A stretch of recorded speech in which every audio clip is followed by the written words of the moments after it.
Hello everyone, this is Nick Perry of Schaeffer's Investment Research with your chart slideshow for Friday, February 9th. Today I am back with my weekly check of the broad market indices.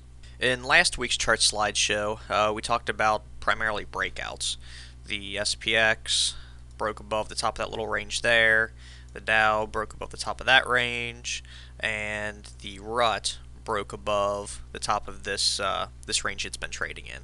The only index that hadn't broken out was the comp, but we kind of talked about how there was this little air pocket, as I called it, above support, and said that it still looked good. It was in a consolidation phase, hadn't broken out, but still looking technically sound.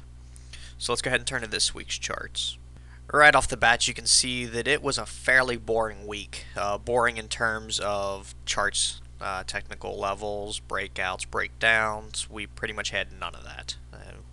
If you look at the SPX here, we talked about that sort of top of that little mini consolidation there, that little mini range.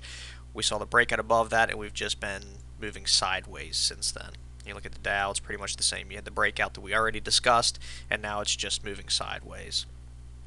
The comp, it made a little bit of progress here, but not a tremendous amount.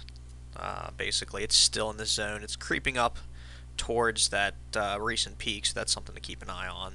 We could see some potential breakouts next week, but as it stands for this week, not much is going on.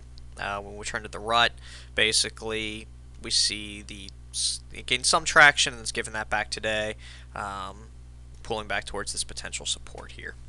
As far as overall takeaways, basically given the boring action this week, I'm not gonna belabor it and draw this out.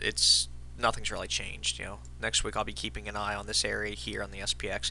That's short-term support, so we'll see if that holds. This is the bigger level to keep in mind. When you look at the Dow, you've got the same scenario playing out right there. The comp, I'd like to see if it can break above this zone here and get a breakout into this area. If not, it doesn't really change the picture. It just remains sort of in this consolidation. And as far as the RUT goes, this is going to be the level of support to watch next week. We got to pull back today. We'll see how the day closes and see how it fares around there. But big picture views, the uptrends still remain intact. The same message I've been saying week after week after week, but it remains the case. So that sort of wraps up a fairly boring week. But as always, stay tuned to the blog for further updates, and maybe next week we get a little bit of volatility.